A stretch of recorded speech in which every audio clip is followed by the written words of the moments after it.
আত্মসমর্পণের ছবিতে বাংলাদেশ কোথায়?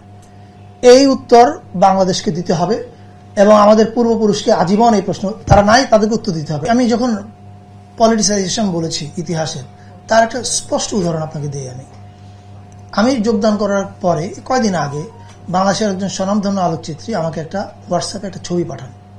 সেই ছবির মধ্যে দেখতে পাচ্ছি 16 ডিসেম্বরে যে আত্মসমর্পণের যে ছবিটা, সেই ছবির গায়ে ক্যাপশন দেওয়া আছে ইন্দো পাক ওয়ারের সমাপ্তি উপলক্ষে আত্মসমর্পণ। এখন ইন্দো পাক ওয়ারের যে ন্যারেটিভ, এটা তো ভারতের ন্যারেটিভ।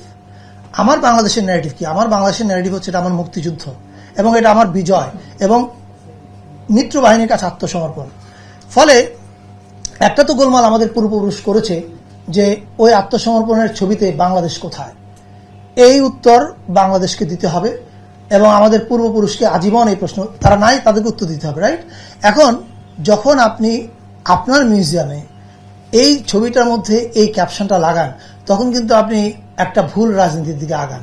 ফলে ওই কারণে আমি বলেছি রাজনীতি করা মানে আমাদের তো ইতিহাস 71 থেকেও শুরু হয়নি, 47 থেকেও শুরু হয়নি, কয়েক হাজার বছর ইতিহাস। আপনি দেখবেন যে আমাদের বুদ্ধিজীবীগণ ইতিহাসের কথা বললে 52 আগে আর যেতে চান না। আমরা তো একদিনে এই জায়গায় আসিনি, আমরা একটা জার্নির ভিতর দিয়ে এখানে এসেছি।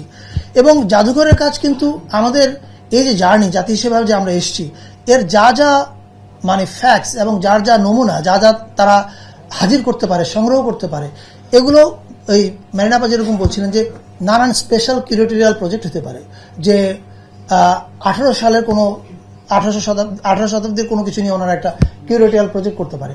সো এরকম নানান কিছু করবে। স্পেসিফিক আমাদের জন্য এখন বলা মুশকিল, এই কারণে এটা তো ওনারা একটা প্ল্যান চক আউট করবে, দেন ওটার মধ্যে আপনারা জানতে পারবেন।